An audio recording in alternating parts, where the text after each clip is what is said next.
Hola, ¿qué tal? Los saludamos. Bienvenidos. Esto es Semana. Gracias por acompañarnos. Estamos en semana.com y en todas nuestras redes sociales con invitados de interés y hoy tengo uno muy especial. Les hablo del empresario Luis Carlos Sarmiento Angulo. Bienvenido a Semana y gracias por aceptar esta conversación. Pues muchas gracias por la invitación, Vicky. Me dijo que sí de una. Usted en la entrevista me dijo sí de una. Sí, es cierto, es cierto. Yo, como sabes, muy poco doy esta clase de entrevistas, trato de no fatigar al público, pero realmente hace rato que no tocamos temas de interés para el país y me pareció muy conveniente. Muchas gracias. Pues queremos escucharlo y déjeme empezar preguntándole qué significa para Luis Carlos Sarmiento Angulo ser el hombre más rico de Colombia. Pues en primer lugar, una gran responsabilidad ante todos, ante el país, ante la familia, ante los amigos. Hay que cuidar eso mucho, es decir, todos estos grupos grandes pues tienen muchos enemigos, hay que estar permanentemente cuidándolos. Y pues, pero yo llegué a esto a través de muchos años de trabajo, ¿no? Es decir, yo digo jocosamente que si fuera de temas de jubilación y pensáramos en jubilaciones de 20 años, yo ya cumplí 3 jubilaciones y estoy trabajando para mi 4ª jubilación. Tengo 68 años de trabajo continuo, ¿no? Como profesional. Y pues ahí, a lo largo de todos esos años, hemos podido construir muchas cosas, hemos podido participar en el país, hemos podido contribuir en muchísimas cosas. Eso me llena de satisfacción. Y pues eso hay que cuidarlo y la riqueza de estas grandes empresas hay que ver que forman parte del patrimonio nacional. Es decir, ya uno no está cuidando propiamente eso. Eso forma parte de la economía del país. Por eso digo que siento una gran responsabilidad, pero estoy satisfecho de lo que hemos hecho. Déjeme darle una idea a la gente que nos esté viendo en números sobre Luis Carlos Sarmiento. ¿Cuántos años tiene? Yo tengo 88 años. ¿Cuántos impuestos paga? ¿Cuánto pagan impuestos? Bueno, eso es una cifra muy grande. Naturalmente, yo cuando digo de los impuestos que pago, cuento los que pago personalmente y los que pagan todas las empresas que controlo. Si tengo participación en alguna empresa, pero minoritaria, esos impuestos no los cuento como el grupo nuestro. Si tengo la mayoría, sí. Pagamos una cifra muy importante, es variable año por año, por ejemplo el año pasado pues se disminuyó por la pandemia, se disminuyeron también las utilidades, pero entre el 2 y el 3% del total de los impuestos de renta que recibe el país cada año. Ese 3%, ¿cuánto más o menos, teniendo en cuenta esas variaciones, a cuánto asciende? Entre 2 y 2,5 billones de pesos por año. ¿Cuántos empleos genera usted? En la última revisión que hicimos, es decir, como este es un grupo tan diversificado, tenemos inversiones en el sector financiero, en construcción, en agroindustria, en fin, en varias empresas. Eso fluctúa un poco, pero en la última de hace 15 días son 117.000 empleados, de los cuales 23.000 en Centroamérica, en los bancos que tenemos allá, y los otros 94.000 en Colombia. ¿Qué significa para usted el dinero? ¿Qué significado tiene? El dinero es un elemento muy importante, pero hay que tener en cuenta que el dinero tiene que ser un medio y no un fin. El dinero tiene que servir para muchas cosas, pero no tiene sentido que la vida sea únicamente para hacer dinero. Si uno no está parejo en las dos cosas, consciente de su compromiso y de su obligación, pues no valdría la pena hacerlo. ¿Qué vale más que el dinero? No, bueno, hay los valores afectivos, la familia primero que todo, los amigos,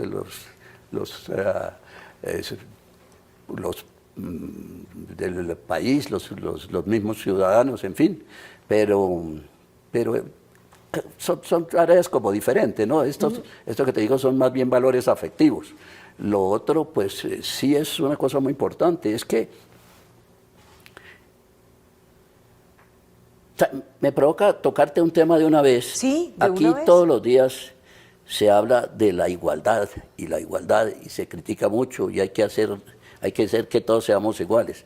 En primer lugar, no somos iguales, todos somos diferentes, nada que hacer. Lo que hay que buscar no es que todo el mundo sea igual, que todo el mundo tenga la misma plata y el mismo trabajo, porque eso es imposible, eso es apenas para hacer discursos políticos a veces. Lo que hay que buscar es que todo el mundo tenga oportunidades. Y realmente nuestra gente en Colombia es pobre.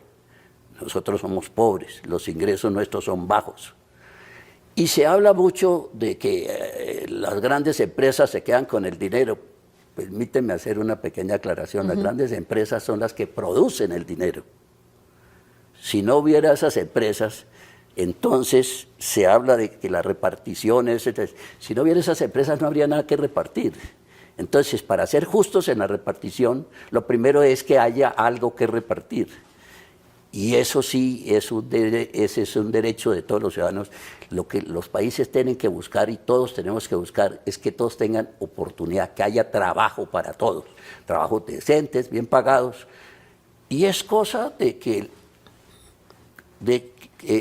enlazar las políticas públicas con el interés de los ciudadanos. Es decir, los países tienen que preocuparse de que existan esas empresas. Por eso esas tesis de vamos a seguir, por ejemplo, poniendo impuestos y más impuestos y más impuestos, y hablar como aquí ya con naturalidad de que la reforma tributaria de este año, ya se habla de la de este año como si no pudiera pasar un año sin reforma tributaria. Los países estables tratan de no hacer reformas tributarias sino cada 5 o 10 años. ¿Para qué? Para que haya empresas. ¿Y para qué las empresas? Para que creen empleo, para que la gente pueda trabajar y tener unos medios decorosos de vida y tener una tranquilidad y una seguridad de cómo llevar el dinero a su casa. ¿Está harto de las reformas tributarias? Pues por lo menos muy poco convencido de su efectividad. ¿Por qué? Pues porque es que, como decíamos, lo que hay es que tener oportunidades, tiene que haber oportunidades de trabajo. Se trata de crear empleos. Y si a las empresas que producen las atormenta todos los años, aumentándole los impuestos, cambiándole las reglas de juego, poniéndoles más compromisos, amenazándolas con sanciones, aplicando sanciones penales muchas veces muy discutibles, pues es muy difícil que aumenten. Los índices de desempleo, por ejemplo, no nos vamos a comparar con Estados Unidos ni con Europa, que tienen índices de 4 y de 6%. Aquí en nuestro medio, Ecuador, Perú, tienen índices de desempleo de 5, de 6%. El líder en desempleo de México a Argentina es Colombia. Y si nos quejamos de que la gente no tiene... Pues claro, si no tienen empleo, después de que lo tengan podemos discutir si se puede mejorar un poco o no, pero lo fundamental es que lo tengan. Y para tenerlo hay que crear empresas, son las que crean, las que producen el trabajo. Y hay que favorecer. ¿Por qué se favorece? Para que me dirán, ah, claro, usted como es un rico, usted lo que quiere es ganar todavía más plata. No, lo que quiere es que haya más empresas. Que haya más empresas, y eso no se consigue sino dándoles oportunidades. Pero si en los países vecinos encuentran mejores oportunidades para su capital, se lo llevan. Las reformas tributarias y los impuestos que suben para esas empresas, ¿matan la empresa? Pues en algunos casos extremos puede que sí la maten, no es todavía de esa naturaleza, pero impiden el crecimiento natural. La golpean. La población aumenta todos los días, las necesidades aumentan. No es posible que conformarnos siempre con el mismo nivel de educación y el mismo nivel de ingresos. Eso tiene que ir mejorando permanentemente. Y esa es la visión y la responsabilidad de los empresarios. Estamos en eso. Y por eso, cuando vienen esas reformas, digo, hombre, no, una expresión muy cotidiana, pero hay que repetirla. No hay que matar la gallina de los huevos de oro. Luis Carlos Sarmiento está preocupado por el país, está preocupado por el futuro de Colombia. ¿Cómo está viendo a Colombia? Quiero su diagnóstico, por favor. Pues este es un momento difícil, como le digo, es decir, un desempleo de esas cifras, pues es alto y hay que mejorarlo, eso hay que arreglarlo. Pero de otra parte, Colombia es un país de una fortaleza increíble. Hay unas que a mí me llaman la atención. Yo con alguna frecuencia salgo tarde de la oficina, digamos a 10 de la noche, y me voy por la avenida Caracas, y a esas horas es una multitud de gente que sale, diciendo a las 10 de la noche, de todo el montón de escuelas y universidades pequeñas que han establecido, la cantidad de gente preparándose, estudiando, eso llena de satisfacción y de entusiasmo, porque ahí se ve que hay cosas buenas, y el nivel de nuestra gente va mejorando y mejorando. Pero eso tiene que ser armónico, entonces no puedes trabajarse en un solo ambiente, sino hay que trabajar en todo. Y como le digo, la mejor repartición posible es esa. Si toda la gente tiene trabajo, o por lo menos, nunca podrá ningún país tener un 100% de ocupación, eso es imposible. Pero si se llega a índices comparables con los demás países, pues eso ya sería una maravilla. De otro lado, pues uno mira a Colombia, cuando yo empecé a trabajar, un contrato que me dieron fue para construir un alcantarillado de la avenida Boyacá. La avenida Boyacá en esa época era un camino de herradura. No había circulación de tráfico. Y allá, pues, los obreros eran gente muy humilde, llegaban con alpargates. La primera vez que yo hice un contrato llegaban con alpargates. Eso, afortunadamente, todo eso se superó, todo eso. Vamos mejorando. Pero sí podríamos mejorar más rápido, sí podríamos mejorar más, si hubiera un mejor planeamiento en ciertas cosas. ¿Políticamente está preocupado por Colombia? Sí, claro. ¿Por qué? Bueno, en primer lugar, pues no es normal esperar una proliferación de candidatos tan abundante como la que hay.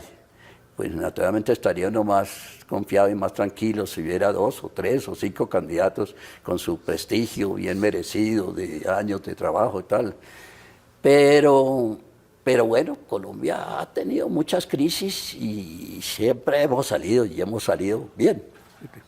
Siempre quisiéramos salir mejor, por supuesto. ¿Usted cree que estas elecciones de 2022 como que está en juego el futuro de Colombia? Algunas personas lo ven así, como que está en juego el país, está en juego la democracia. Pues por supuesto que sí, porque depende de quiénes sean los elegidos, puede que haya rumbos muy fuertes en el manejo político y económico del país, y eso pues puede traer muchas dificultades. Quiero preguntarle por candidatos. Yo no sé, ¿le gusta la política? ¿Le debe encantar la política? Sí. No he sido muy político en mi vida, pero pues sí. ¿Se interesa? Sí, por supuesto, porque además dependo de eso, igual que todos los colombianos, pero entre más intereses tenga uno, más depende. Yo podría preguntarle por cada uno de los candidatos, usted qué piensa y demás, pero yo quiero abrir un capítulo especial y le quiero preguntar por Gustavo Petro, más que por su aspiración presidencial, porque él ha hecho mención a usted muchas veces, lo ha mencionado muchas veces. ¿Usted es consciente de eso? Sí, por supuesto. Pues yo no sé por qué él lo hace. Yo nunca no hemos coincidido en la vida, sino muy poquitas veces, ocasionalmente, y cuando él fue alcalde, por ahí me invitó a unas 2 o 3 reuniones en la alcaldía, allá asistí, unas relaciones personales, normales. Ahora, pues él debe tener también sus ideas propias de cómo se deben manejar las economías, y quizás eso es lo que le molesta, pero yo por mi parte lo que siento es que estoy cumpliendo con un deber, estoy aportando a Colombia lo que se debe, estoy cumpliendo con mi responsabilidad. Pues fíjese que yo me puse a sacar unos apartes de una entrevista que nos dio aquí en Semana, y por ejemplo Gustavo Petro dice que Luis Carlos Sarmiento no genera empleo. Ya le dije cuántos. Mire, 117.000 personas, y le digo, de esas en Colombia 93.000. Si tenemos un índice promedio de personas por cada jefe de familia, pues eso es como 4 y medio. Eso significa que hay 400.000 personas que dependen cada año de su sustento en empresas como estas. Entonces, eso no puede ser criticable. Si tuviéramos tremendos problemas laborales, pero aquí no hay problemas laborales. Nosotros no tenemos huelgas, nos entendemos con nuestra gente, pagamos bien, nos aprecian. Tenemos gente que trabaja aquí con nosotros y hijos de él también trabajan con nosotros y ya tenemos algunos que nietos de ese primero ya trabajan con nosotros. Eso habla de si los tratamos bien o no. Petro también le tiene el ojo puesto a Luis Carlos Sarmiento y a toda su organización en materia de bancos. Él, por ejemplo, dice que los banqueros en Colombia lo que han hecho es enriquecerse, que eso es lo que han hecho, y que si él es presidente, lo que va a hacer es que los va a poner a competir con el Banco Agrario, con la banca pública. ¿Qué opina usted? Esa competencia no es nueva, de allá venimos. En una época aquí la mayoría de la banca era pública, bancos públicos, el banco ganadero, el banco cafetero, la mayoría eran bancos públicos. Se quebraron todos, no quedó ninguno. El banco cafetero quedaba allí, se quebró, el ganadero se privatizó. Los que no se quebraron fue porque los privatizaron. Y la banca tiene una responsabilidad fundamental, además de atender a todos los clientes y prestarles los servicios usuales, tiene la responsabilidad de financiar las propias empresas, no digo las propias de los banqueros, las propias empresas del país, y financiar al Estado. Por ejemplo, ¿quién financia las carreteras que se están construyendo? La banca privada. Si quiere le menciono un caso que ha sido muy diciente aquí, que es la carretera de Villavicencio. Nosotros tenemos varios años trabajando en esa carretera de Villavicencio. No sé, y lo que dicen es que Luis Carlos Sarmiento ha tenido un contrato de 20 años y no sé cuántos años. Es verdad, el primer contrato nos lo dieron en el año 94, pero es que la memoria de la gente es frágil. En esa época, la carretera Villavicencio era un camino de herradura. Eso era una cosa terrible, era una carreterita de 6 metros de ancho, de vía pavimentada, un carril en cada sentido. Los buses pasaban rozándose. Hubo muchos ejemplos de accidentes de un bus que se rozó con otro. Caían los derrumbes. Dice, antes no caían. No, antes sí que caían de verdad. Muchas veces la gente salía de Bogotá para Villavicencio y había un derrumbe en un sitio, tenía que parar, daba reverso y había caído otro detrás. Y la gente pasaba la noche en esos buses 2 y 3 días hasta que llegaban los bulldozers que llevaban quién sabe de dónde a abrir paso. Yo conocí desde esas cosas de la vida, conocí mucho esa carretera porque mi padre tenía una finca en Guayabetal, ahí tenía un negocio, él tenía un negocio de explotación de maderas. Y entonces yo a veces iba allá, me llevaba a conocer eso. Y yo viajaba por esa carretera y la recuerdo con horror, eso era terrible. Cuando nos dieron esa carretera, dije, es increíble que yo vuelva al mismo sitio. Y más increíble que todos estos años después siga en el mismo sitio. Y la finca de mi padre era allá en el kilómetro 58, donde están cayendo esos derrumbes. Son cosas anecdóticas. Entonces no ha sido un solo contrato, ha sido contratos para una cosa, para otra, pero hay que ver la carretera hoy en día. La carretera es una carretera con especificaciones de autopistas de montaña. Esta carretera tiene las mismas especificaciones de las que construyen en Suiza y de las que construyen en Estados Unidos. En Estados Unidos no tienen muchas carreteras de montaña, en Europa sí, en Suiza, en Italia. Esas son las especificaciones, nuestras son similares. Y eso es lo que hemos hecho. Y la financiación, le decía, las obras. Pues al principio nos pagaron unos primeros contratos, pero bien pronto somos un país pobre. En los presupuestos nacionales no hay dinero suficiente para obras públicas. Es decir, casi no hay dinero para obras públicas.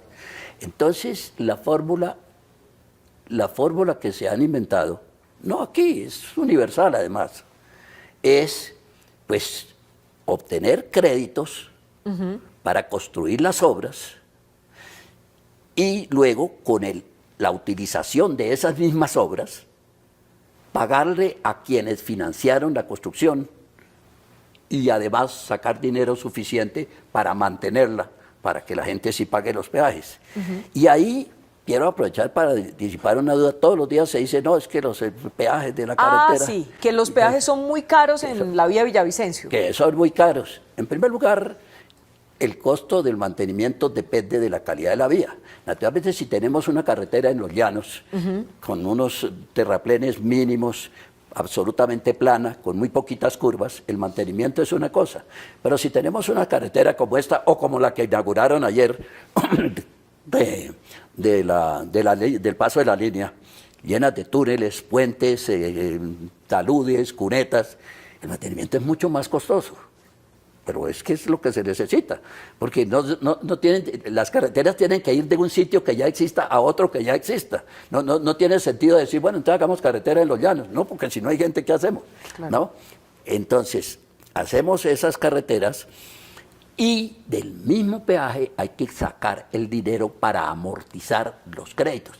Y los bancos damos esos créditos, los bancos financiamos esas obras en plazos muy largos, de 25, de 30, de 40 años, con unos intereses preacordados con el gobierno, y se abren licitaciones, y el que ofrezca una mejor oferta, pues a ese se la adjudican.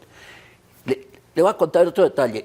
El último, la carretera está dividida en tres sectores, por sistemas constructivos.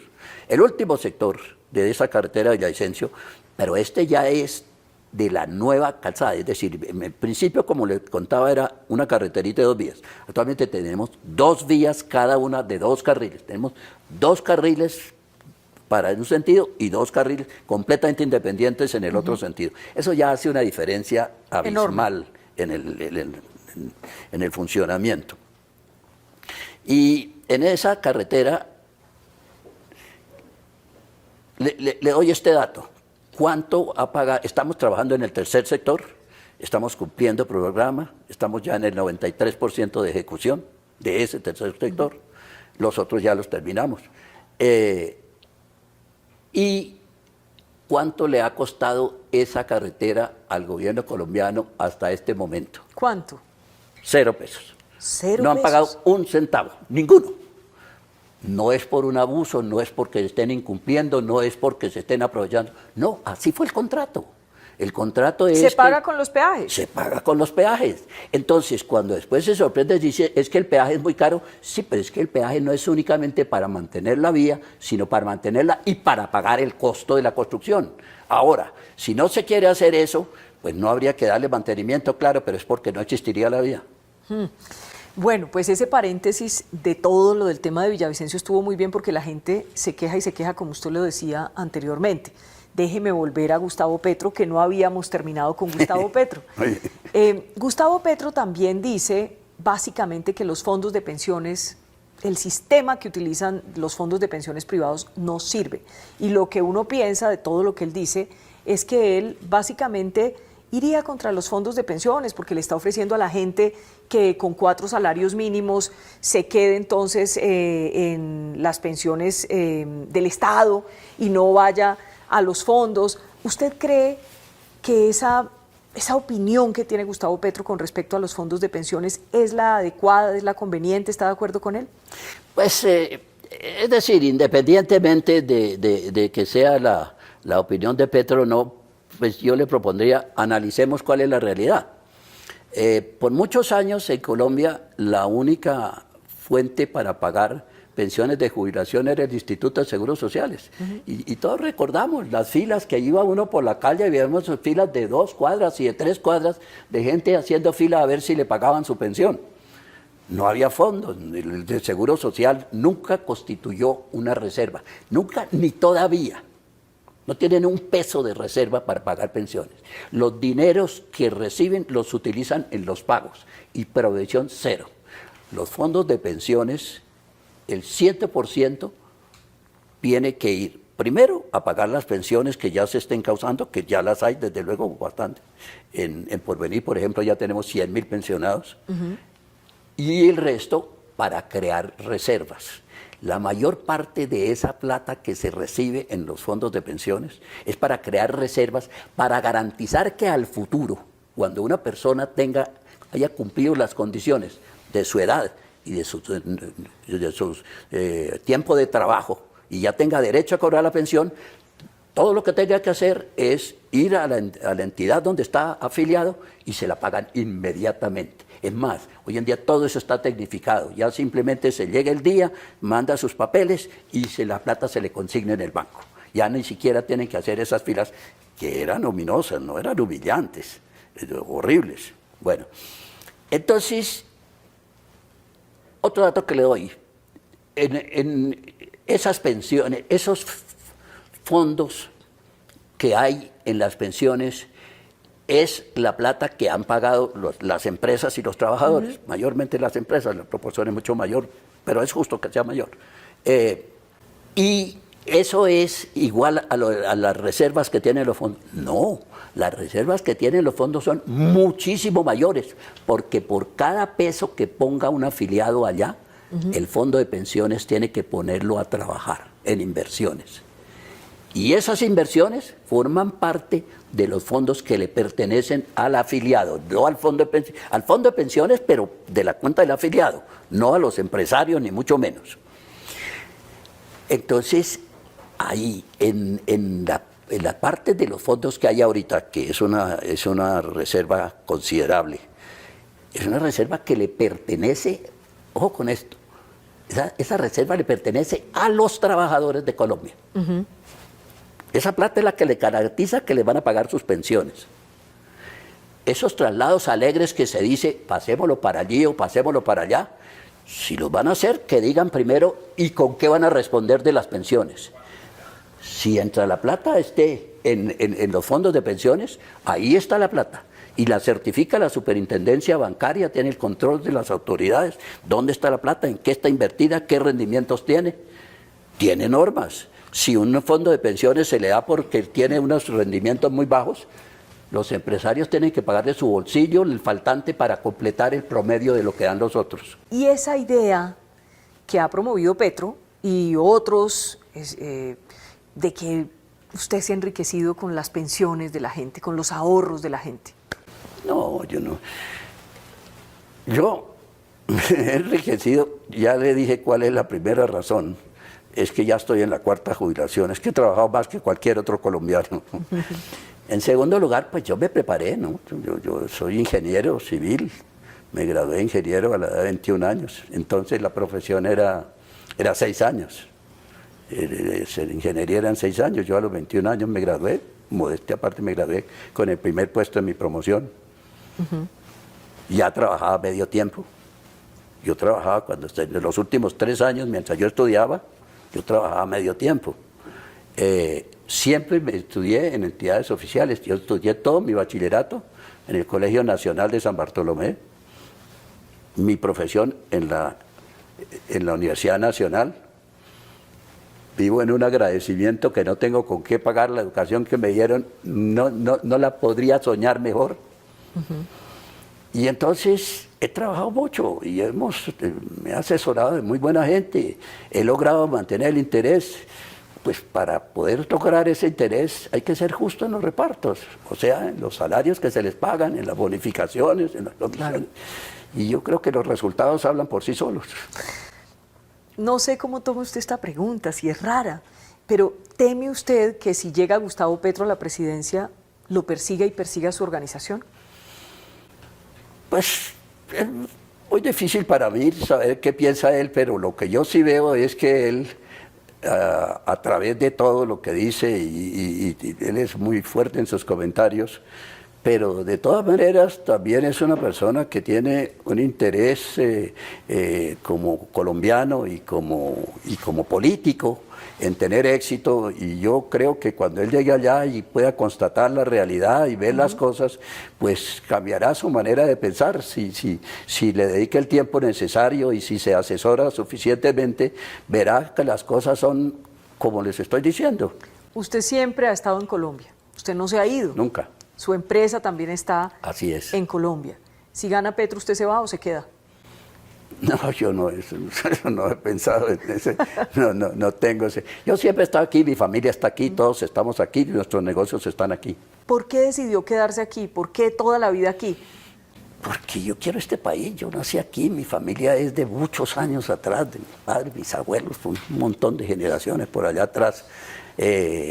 Somos de aquí, hemos vivido aquí y este es un buen país y pues tiene sus problemas, pero precisamente esa es parte de la responsabilidad, pues no criticarlos tanto y ayudar a resolverlos.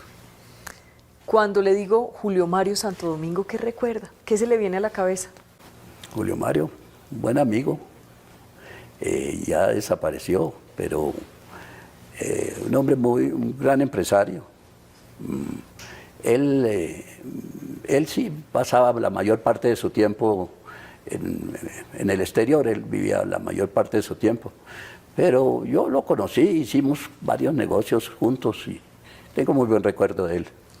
Carlos Ardila Lule. Carlos Ardila Lule, un hombre excepcional, acabo de morir.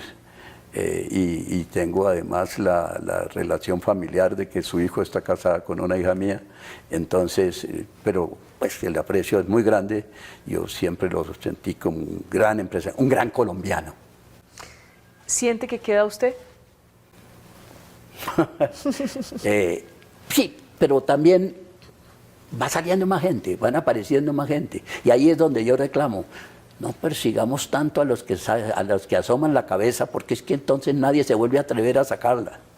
No persigamos tanto a las empresas, no las critiquemos tanto y no hagamos tantas reformas tributarias, porque es que usted me hace la pregunta adecuada. Si aquí los perseguimos tanto y los molestamos tanto, pues se pueden ir. La persona que es buen empresario, créame, triunfa aquí y triunfa donde vaya. Y la que es mal empresario, le va mal aquí y le va mal donde vaya. Eso es así. Entonces, los que están, hay que cuidarlos, no son tan fáciles de conseguir.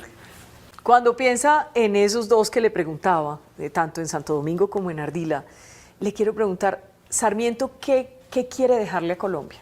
¿Qué le quiere dejar a Colombia? Cuando ya Luis Carlos Sarmiento no esté, porque todos algún día, usted está perfecto. Yo lo veo perfecto. Muchas gracias. Estoy impresionada, su memoria, tiene todas las cifras en la cabeza. Realmente es impactante poder tener la oportunidad de conversar. Gracias. ¿Qué le quiere dejar a Colombia? ¿Cómo quiere que recuerden a Luis Carlos Sarmiento Angulo? Pues mire, en primer lugar, yo quiero que el grupo empresarial nuestro sea apreciado en lo que merece. Es un grupo serio, cumplimos las leyes. Trabajamos con honradez y con éxito. Es que no tener éxito no es solo una desgracia, hay una culpa.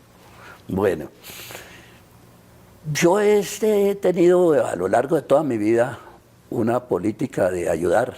No ando haciendo alarde de eso porque no me parece que sea, pero pues le puedo comentar, por ejemplo, yo empecé haciendo donaciones de equipos de cirugía para la Fundación Cardioinfantil, para la Fundación San Ignacio de la Javeriana, y después ya hicimos otras cosas más. Por ejemplo, yo le doné a la Universidad Nacional, como exalumno que soy, mi alma mater, le doné un edificio nuevo que construí, yo mismo lo construí, mi compañía, un edificio de 10.000 metros cuadrados para biblioteca de la universidad. Y hay una cosa anecdótica, pero cuando fuimos a hacer la escritura para pasarle el edificio a la universidad, no había antecedentes. Nunca la Universidad Nacional, en más de 50 años, 70 años de existencia, había recibido una donación de ningún exalumno, ni de nadie. Tocó consultar con las autoridades civiles en qué manera se podía hacer eso. También aquí hubo una inundación muy grande en el primer gobierno del presidente Santos, como en el año 13, 14, que muchas familias fueron perjudicadas, sí. Sus viviendas quedaron destruidas, muchas. Yo construí un barrio en Usme, son 400 apartamentos, yo lo construí íntegramente y se los entregué a los más graves damnificados con cero pago, cero cuota inicial, cero cuotas mensuales. Allá viven 400 apartamentos.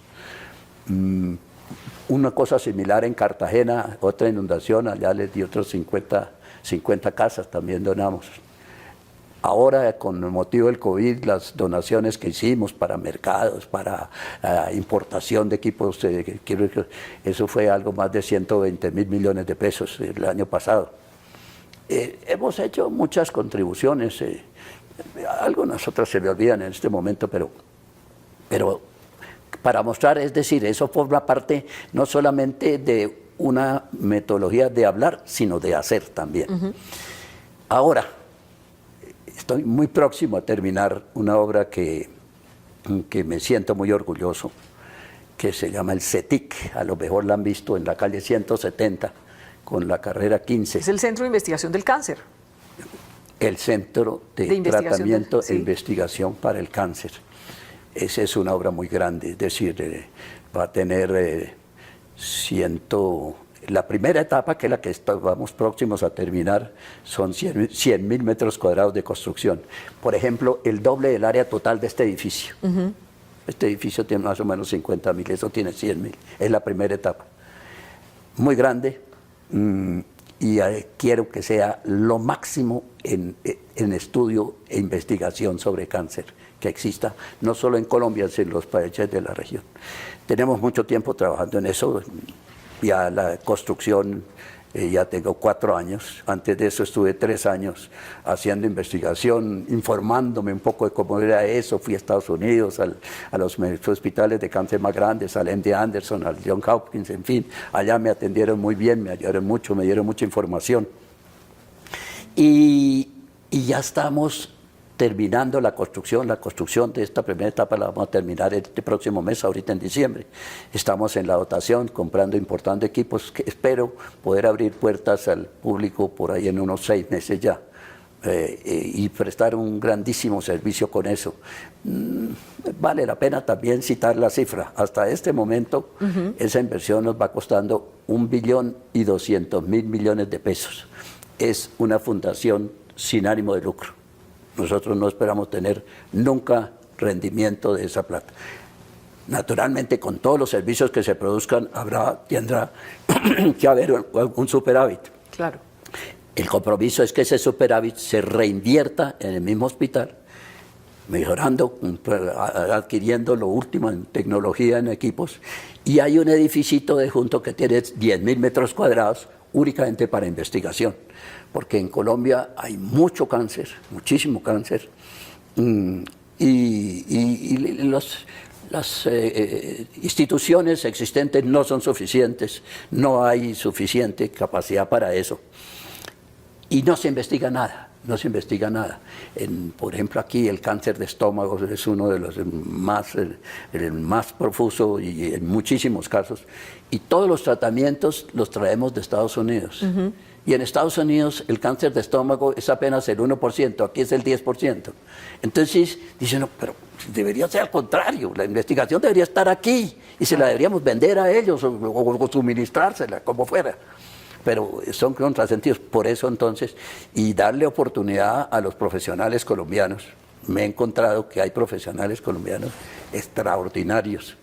La semana antepasada estuve en Londres, en un instituto de investigación allá, y había 2 o 3 colombianos. En Estados Unidos, en los centros de investigación. Gente muy buena que aspiramos a lograr volver a traer a Colombia en algún momento. Es decir, usted quiere que lo recuerden es a través de su obra, de lo que ha hecho, de lo que ha ayudado a la gente, de la ayuda a la gente. Y también de que pues la presencia nuestra en todas las actividades empresariales del país es sensible. Es decir, eso también, ¿no? ¿Pero usted cree que ha habido una campaña de desprestigio contra usted, contra su organización? Sí, claro que sí, pero pues, ¿qué dice uno? Son gajes del oficio, ¿no? Es decir, ¿cómo es que dicen para no merecer ninguna crítica, se necesita no decir nada, no pensar nada y no hacer nada? ¿En qué ha consistido esa campaña de desprestigio? Pues ahí con el tema este de la carretera, de Oriente, la asociación que desafortunadamente hicimos con Odebrecht, que resultó ser una firma tramposa y delictiva. Pues eso nos ha traído muchos sinsabores. En esa carretera una carretera fue la que hicimos con ellos, que es la Ruta del Sol en el segundo sector. Eso ha sido un desastre para nosotros. Esa carretera, alcanzamos a ejecutar obra como por unos 2,5 billones, no es la cifra exacta, pero entre 2,5 billones y 3 billones de pesos. Nunca nos los pagaron completos. Hubo un tribunal de arbitramiento al final que dijo que había habido mala fe en la adjudicación, que sí la hubo, pero no nuestra. Los señores de Odebrecht compraron unos funcionarios públicos, pero fíjese que la falta no fue propiamente entre Odebrecht y nosotros. La falta fue, para decirlo por su nombre, entre el funcionario de Odebrecht representando a Odebrecht y el encargado del ministerio, del ministro de Obras Públicas del momento, representando a... No a nosotros. No a nosotros. Yo tengo una trayectoria, desde que salí de la universidad, trabajé 1 año empleado, 1 año y medio. Estaba empleado mientras estudiaba, después trabajé 2 años más, estuve empleado y ahí me independicé y puse mi propia compañía. Desde entonces he estado trabajando con toda clase de entidades públicas y privadas. He trabajado con los ministerios, con los departamentos, con los municipios, como contratista. Nunca en mi vida he tenido un problema, nunca. Que una obra que no entregué o que no creé o que no fueron justos los cobros, etc. La única vez en la vida que he tenido esto como consecuencia de esa asociación con esta gente. Entonces nos han aprovechado para atropellarnos y criticarnos y pues toca. Ahí hemos hecho lo posible. Lo que sí ha quedado claro es que hemos demostrado que sacado de una persona de la compañía nuestra que parece, o por lo menos eso es lo que ha determinado la justicia, trabajó con la gente de Odebrecht en esos sobornos, una sola de la compañía, nadie más. Y ese lo juzgaron y lo condenaron y está preso. Nadie más de nosotros en eso. Pero, pues, los sobornos esos que pagaron no tienen ponderación con la suma que el gobierno no pagó por la obra con la constitución del tribunal de arbitramiento. La suma que no pagó es mucho más de 1 billón de pesos que no la pagó nunca. ¿Y quién pagó? ¿Quién puso esa plata? Los contratistas. O sea, ¿usted? ¿Ustedes? Exactamente, pero los contratistas lo sacaron de los bancos. Cuando yo le digo la palabra Odebrecht, ¿qué es lo primero que se le viene a la cabeza? Pues mire, la primera pregunta que a mí me hace todo el mundo, ¿y ustedes por qué se asociaron con Odebrecht? Ese contrato lo hicimos en el año 2009. Odebrecht era entonces la firma más prestigiosa en el mundo en contratos de ingeniería. Vea, cuando resultó este escándalo en Estados Unidos, que fue donde lo descubrieron, ellos siempre son los más hábiles, que tienen los mejores... Lo descubrieron en el año 16, en 2016, y le dieron una gran publicidad. Y Odebrecht era contratista, por ejemplo, del aeropuerto de Miami, o contratista de la I-95, que es la autopista que sube del norte, que sube de Miami hacia el norte, va hasta Nueva York y hasta Canadá. Era contratista. Y después de eso, y siguió haciendo la obra allá, porque en Estados Unidos, a mi entender, con una bien analizado, ellos son pragmáticos. Los demás le dijeron, ustedes tienen que pagar todas estas multas, todo esto es un delito. Pero antes de irse me termina la obra. Y los pusieron y los obligaron y la terminaron. Aquí lo primero que dijeron es, fuera, y mire el problema de la obra. Hace 16, estamos 22, 21, hace 5 años. Y esa carretera es un desastre, lo que se construyó está abandonado. Ahora están empezando a abrir licitaciones para terminarla. Bueno, pero esas eran las recomendaciones, pedimos referencias bancarias, hicimos todo lo que prudentemente teníamos que hacer, averiguar. Ellos habían construido unas obras en Colombia, unos de los ingenieros nuestros los conocían, nos dijeron que eran magníficos. Y por eso nos asociamos con ellos. Solo en esa obra, es la única obra en que yo he tenido problema en mi vida, no nos la pagaron, como le digo, no completa, alcanzaron a pagar una parte. Y después de eso, ya las nuevas licitaciones, ya este fue del año 9, las nuevas licitaciones ya fueron posteriores en el año 14, cosas así, todas ya nosotros nos presentamos directamente como contractores y hemos tenido y las estamos desarrollando y vamos muy bien, como es esa. Ahorita tenemos esa de Villavicencio que estamos en el 93% de ejecución, tenemos otra de Villavicencio Yopal que estamos como en un 60% de ejecución y otra en Antioquia de Pacífico 1. ¿Qué es lo que más le ha dolido de todo lo que se ha dicho sobre Luis Carlos Sarmiento? Porque más o menos usted sabe cómo lo han pintado. El jefe de la banda, para decírselo así de manera coloquial. ¿Qué es lo que más le ha dolido de esto? Pues hombre, lo que pasa es que los países suelen tener muy mala memoria y la gente también. Como le digo, yo llevo 67 años de contratista sin tener un problema y ahora resulta este problema que no lo hicimos nosotros, que está perfectamente claro, está ya clarísimo en todas las instancias, en la Fiscalía, en la Procuraduría, nos han investigado todas las IAS que existen, la Contraloría, la Fiscalía, no han encontrado absolutamente nada censurable de nuestra parte. Y nos armen ese escándalo por una cosa que llegó importada del Brasil, pues nosotros no nos dimos cuenta antes del año 16. Teníamos 7 años trabajando con ellos. Pero pregunto yo, ¿y Estados Unidos con los mejores sistemas de investigación del mundo y los mejores, sí se dio cuenta antes que nosotros?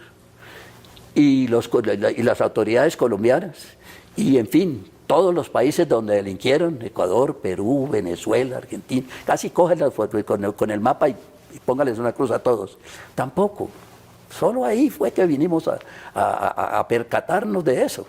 Y obviamente terminaron ustedes, sin saberlo, asociados con unos ladrones, sobornadores. Unos pícaros, sí. Ahí me gustó mucho que hace 2 días salió un fallo en la Procuraduría con 2 de ellos que no les habían hecho negociaciones. Usted sabe que la gente puede hacer negociaciones. Con Ferracuti y Martorelli.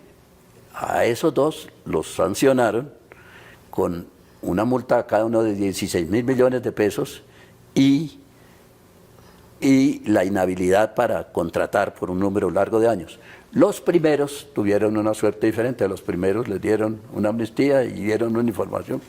¿Qué información tenía que dar? Nada. Si ellos eran los artífices es decir, es que ese sistema de hacer negociaciones con los delincuentes que confiesen o que informen algo, pues tiene que ser revisado, porque es que puede conducir a que el jefe de una banda, el que organiza un delito, el que consigue los secuaces que necesita, el que dirige la ejecución, salga de la ejecución del delito y va al tribunal que le corresponda, denuncia a todos los que él mismo contrató y adoctrinó para que hicieran eso y lo dejan libre. Libre, esa es la negociación, 0. De hecho, su hijo tuvo que comparecer. ¿Eso cómo lo vivió usted como papá? Pues, es decir, uno en estas posiciones tiene que tener piel fuerte y aguantar lo que venga. Pues me sentí muy ofendido, muy molesto, muy martirizado con eso, pero a la vez muy satisfecho. No pudieron encontrar ni siquiera la investigación que hicieron llegó a límites que usted no se imagina. Cogieron todos los computadores de todos los funcionarios, inclusive el mío, y mandaron unos revisores a que revisaran todos los correos que yo recibí en esos 5 años, a ver si ahí había alguna cosa que me pudieran culpar, y en las de Junior, por supuesto, también. Como anécdota, en esos 5 años yo tenía 25.000 correos. Revisaron los 25.000 correos, no encontraron nada, absolutamente nada, no podían encontrar. no había nada. Y lo de Junior, lo mismo, y también tuvieron que declarar que no tenía nada que ver. A él lo llegaron a llamar para abrir investigación. Nunca se abrió formalmente la investigación. Nunca recibió ninguna imputación de ningún delito, jamás. Porque no tenían base, no había ninguna forma. Aquí en nuestra compañía, al único es al funcionario de Corfi Colombiana, que le digo, pero ese está pagando su pena ya y lo condenaron a una pena muy grande y pues, se la merecía. ¿Le debió doler a usted más las diligencias o los días que tuvo que ir su hijo que lo que han dicho de usted? Sí, eso pues es muy molesto y eso lo atormenta a uno mucho y uno tiene la tendencia a hacer un balance. Puede ser un poco injusto porque el resto de la gente no tiene por qué hacerlo, pero uno se hace el balance, hombre, pero si yo no he hecho sino servir aquí, si yo no he hecho sino trabajar, cumplir las normas del establecimiento, ¿por qué me atropellan? Pero la gente no piensa eso. Sí, pues entonces hay que aguantar. Y ese proceso estamos próximos a terminarlo ya, ¿no? Y nada, nosotros salimos absolutamente limpios de eso, totalmente transparentes. Todas las pruebas que se hicieron no encontraron nada, porque no podían encontrar nada, ¿no? Porque no hubo nada. Y ahora, ahí lo que pagaron de sobornos no es ni mucho menos que yo lo vaya a justificar, cuidado, nada, eso no tiene justificación posible con ningún ente, pero lo que quiere llamar la atención es la desproporción entre la falta que cometieron estos, claro, y la sanción que en la práctica aplicaron. Porque esa falta fueron unos sobornos que hicieron que, pues, uno no puede saber cuánto fue, pero se habla de 30, 40 mil millones de pesos entre todos esos sobornos que pagaron. Y la parte de la obra que no nos pagaron fue casi 1,5 billones de pesos. 1,5 billones, 50 veces más. Es decir, como si alguien llega y se roba, yo no sé qué le digo ahí, esa lámpara. Entonces, muy bien, entonces tiene que pagar toda la reconstrucción de todo este salón. Pero esas son cosas que pasan, ya eso está terminando, yo estoy muy satisfecho, yo he construido muchas carreteras en este país. Mi primer trabajo fue esa carretera que está en el cerro, la de Bogotá a Choachí, allá. Y yo estaba en sexto de ingeniería, estaba trabajando, iba allá a visitar la construcción de esa carretera. Después estuve haciendo la carretera del Catatumbo, de Cúcuta al Catatumbo, donde ahora está la guerrilla allá. Y trabajé en el ferrocarril. He trabajado en muchas carreteras y muchas obras públicas. Y eso me llena de satisfacciones, eso no me lo puede quitar nadie. Ahí está hecha, está construida, todo bien terminado y todo cumplido. ¿Por qué hay tanta corrupción en Colombia? Digamos que este caso de Odebrecht lo que muestra es sobornos. ¿Y por qué hay tanta corrupción en Colombia? Toca un punto muy, muy delicado que es el sistema judicial. El sistema judicial ha sido tradicionalmente la parte mala de la administración pública por mucho tiempo. Yo personalmente intervine muchas veces en eso, traté de mejorarlo, gasté bastante dinero en investigaciones sobre la justicia. La satisfacción es que sí ha mejorado, es decir, la justicia ha mejorado. Todavía estamos muy lejos. Le hace falta tecnificación para que sea mucho más ágil. Esa justicia tan lenta se presta para favoritismos y lo contrario, para a unos cerrarse los ojos y a otros inventarles delitos. Colombia tiene que hacer ese esfuerzo, yo lo he reclamado muchas veces. Hay una cosa que se llama la Corporación Excelencia en la Justicia, yo soy el principal sostenedor de esa corporación. Yo pago la mayoría de los gastos que hace esa corporación para investigarla. Y en esa corporación se ha trabajado mucho y los esfuerzos unificados del sistema judicial, de los propios jueces, de los magistrados, de todos, hay resultados para mostrar, ya hay resultados para mostrar. Pero en la tecnificación estamos todavía, falta mucho que hacer. Eso, el país tiene que hacer un esfuerzo, tiene que contratar una misión de gente especializada en eso. La hay, por supuesto, todos los países del mundo tienen que hacerlo en algún momento, y venir y contratar y darle un vuelco a la justicia. Cuando la justicia sea más eficiente y más efectiva, eso contribuirá importantemente a que disminuya los delitos. ¿Pero hay algo en la cultura del colombiano? Pues o por lo menos el ambiente, funcionario, ¿no? El ambiente, porque si la gente tiene y ve familiares que hacen esto y hacen aquello y no les pasa nada, pues sienten la tentación, bueno, ¿y yo por qué no tengo eso que él tiene y aquello que sí? Eso se riega, es decir, la ocasión es causa del delito en algunas veces. La ocasión hace el ladrón, decía mi abuela. La ocasión hace el ladrón, exactamente. Entonces, donde ven que no hay control, pues habrá algunos que sus principios les impidan hacerlo, pero otros que no. Hay un puntico que le quería mencionar muy rápidamente, si todavía tenemos tiempo. Sí, tenemos tiempo largo. En lo que le decía de la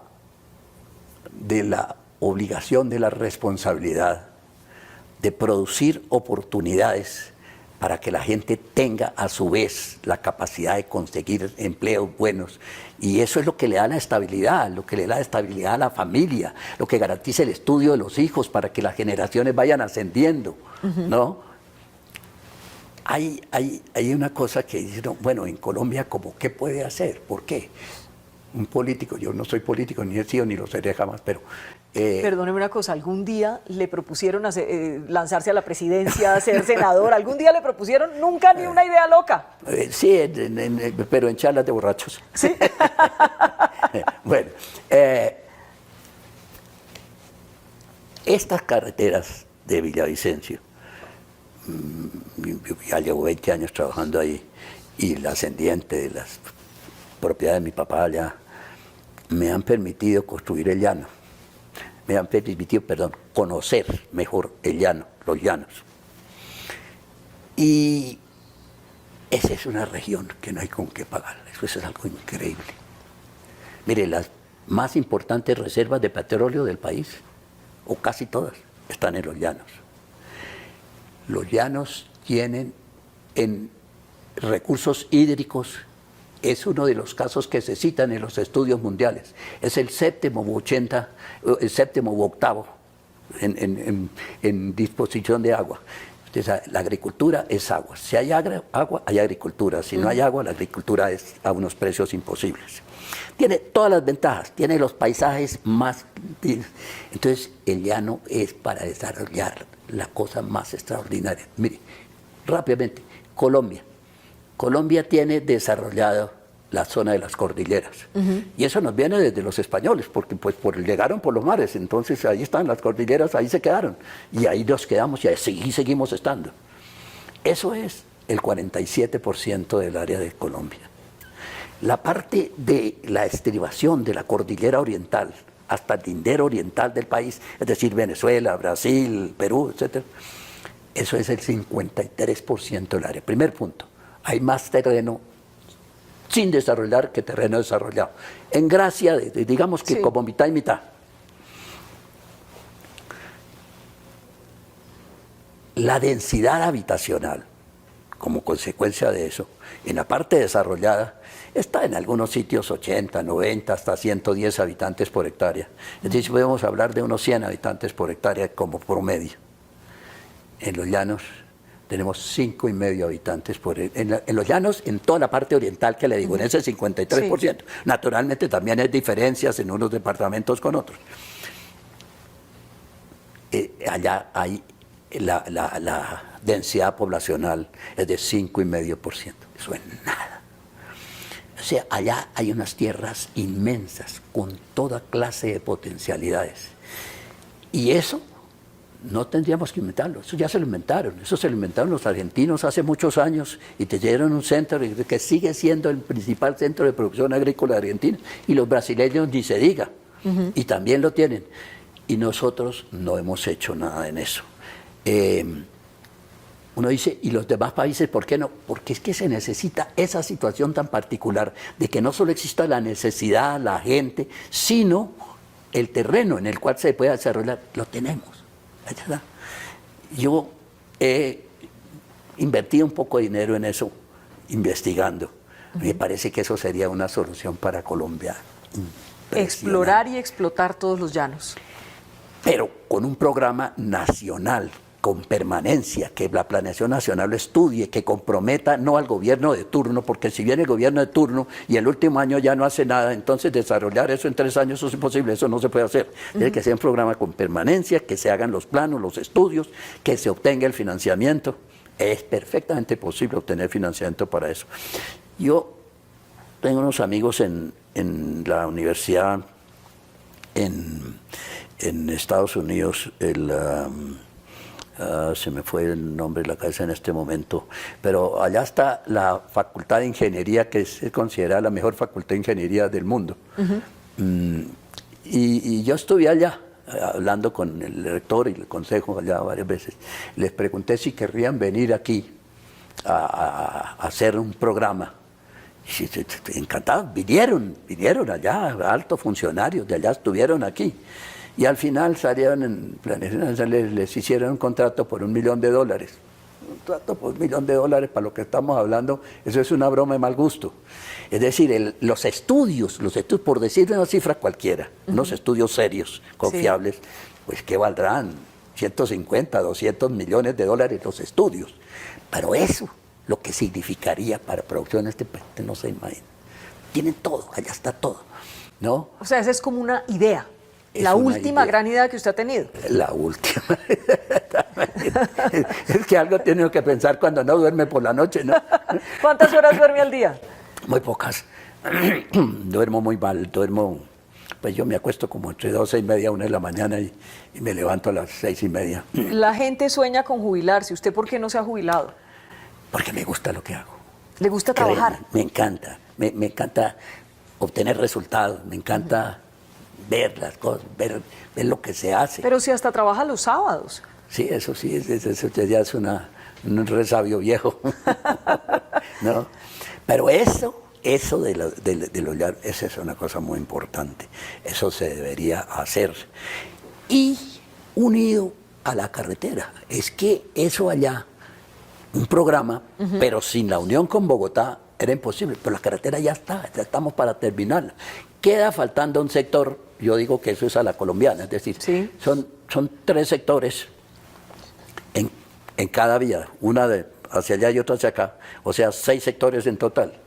Vamos a terminar el 5.º sector, y en el 6.º sector no existen ni siquiera planos. A la colombiana, ¿qué hacemos? Habrá que hacerlos, alguien tendrá que hacerlos algún día, ¿no? ¿Colombia está en paz o no está en paz? ¿Qué pregunta? Si lee uno la prensa de hoy, no está en paz. ¿Cómo se siente usted, que ya se conoce todo al derecho y al revés en este país, 68 años trabajando, con unos ex-FARC en el Congreso, 5 años después, haciendo leyes, votando las leyes, legislando para usted, para millones de colombianos, para gente que nunca ha cometido un delito, pero que nunca ellos han pagado por sus delitos de lesa humanidad? ¿Cómo se siente? Pues mal, porque eso se presentó como una parte de un precio que se pagaría para lograr una serie de beneficios de paz, de pacificación, de reintegro de los terrenos, de rectificación, de reparación, de cosas que no se han dado, para decir la verdad. Entonces, siento lo que nos pusieron conejo, ¿no? Las FARC. Y ahora los van a sacar de la lista de terroristas. ¿Qué tal? Seguramente cuando esta entrevista salga, ya los han hasta sacado. Puede ser. Es una pena muy grande. Y definitivamente Colombia tiene que aprender la lección. El orden no se logra con una secuencia indefinida de negociaciones y amnistías, porque está visto que ese no es el camino. Yo recuerdo la de Belisario, esto fue año 84 tal vez. Y antes ya había habido otras con el EPL y no sé qué. O sea que a este momento ya tenemos 30 años de hacer amnistías. Y pregunto, ¿se ha pacificado el país? ¿Hemos mejorado? ¿O por el contrario, esto se ha expandido de una manera terrible? Además se volvieron narcotraficantes y son los amos del narcotráfico en todo el mundo. Además la corrupción, parte de lo que me preguntaba de la corrupción, el narcotráfico es un corruptor de una capacidad increíble, ¿no? El orden se pone poniendo orden. Y si no se puede hacer de una vez, pues hay que hacerlo poco a poco, pero teniendo la mentalidad de que hay que hacerlo. ¿Usted cree que si se hubiera respetado el resultado del plebiscito, en donde ganó el no, estaríamos en otras circunstancias? Pues por supuesto que sí, pero si me va a preguntar cuáles otras, esa parte no se la puedo contestar. Porque estaría especulando. Claro, usted siempre estuvo y ha estado en el ojo en la mira de los grupos irregulares, delincuenciales. Las FARC, por ejemplo, lo tuvieron muy chequeado. Siempre. Se ha tenido que cuidar siempre. Siempre, mucho sí. Sí, mucho sí. Sí, desde el secuestro de mi hija Sonia, ¿no? Eso fue en el año 83, eso fue el 26 de enero del año 83, y solo regresó el 17 de julio. ¿Por qué se quiebra tantos años después con lo del secuestro de su hija Sonia? Porque esas cosas son muy duras y tienen muchos problemas y muchas complicaciones, y además pues eso es una ofensa que uno recibe de un tamaño inmenso que no hay manera de repararla, nada. Yo nunca recibí ninguna reparación. El apoyo que recibí del gobierno en ese secuestro fue cero absoluto. Era el gobierno de Belisario. El gobierno de Belisario. ¿Y fue el M-19? No me atrevería a decirlo. Parece que fueron las FARC. Las FARC. Las FARC. Hay mucha correspondencia que ellos mandaron y decía FARC-EP. Y entonces empezaban a llamar FARC-EP. Pero dijeron que habían sido los del M-19. No, al final uno ni sabe. Además esas gentes se intercambiaban y se pasaban secuestrados de uno a otro, y eso era una cosa horrorosa. Además su hija Sonia era una chiquita, se la llevaron de la universidad, ¿entiende? Sí, se la sacaron del salón de clase allá en... Cuando piensa en ese día, vuelve a revivirlo todo. Pues sí, claro, terrible. Ojalá que eso no vuelva, esa época, esa vivencia aquí en Colombia, ojalá que no se repita.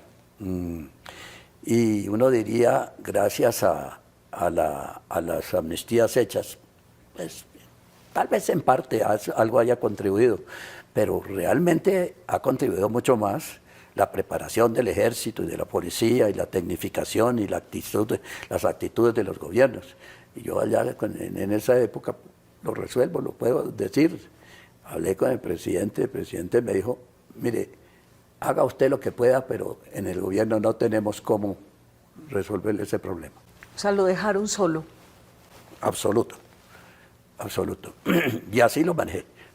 Y era un secuestro extorsivo, me imagino. Estaban Por supuesto. pidiendo, ¿cuánto le pedían? No, eso no, se me olvidó. Mejor. Sí. Pero era con ánimo de sacarle supuesto, dinero. Por supuesto. Y fueron muchos meses, 6 meses aproximadamente. 6 meses menos 9 días, menos que 7 días. Sí. ¿Llegó a perder la esperanza en algún momento o siempre estuvo? No, yo siempre, yo pierdo la esperanza al día siguiente de que se fracasa un programa. Mientras tanto yo trabajo hasta la última hora, en todo, en los negocios, en todo igual. ¿Y recuerda la felicidad del día que volvió a abrazar a su hija? Ah, pero por supuesto, sí, claro. Sí, yo fui a recogerla.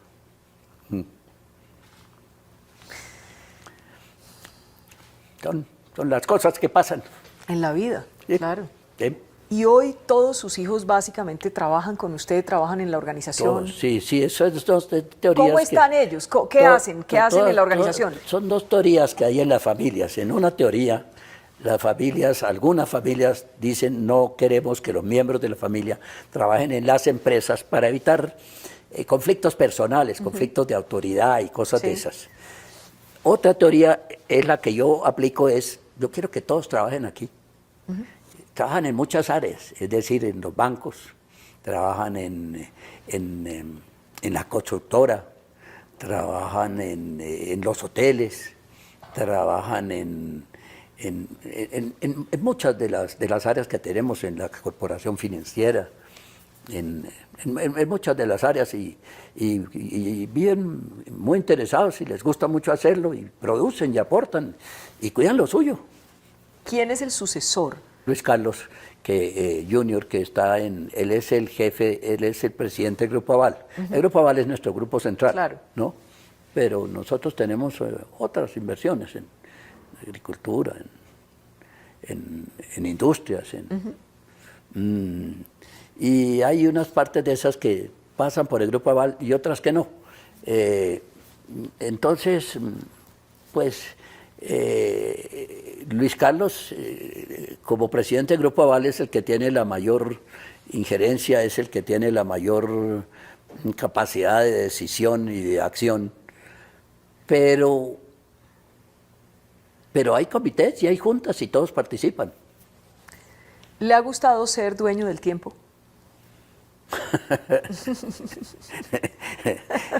A raticos sí y a raticos no. ¿Por qué a raticos no?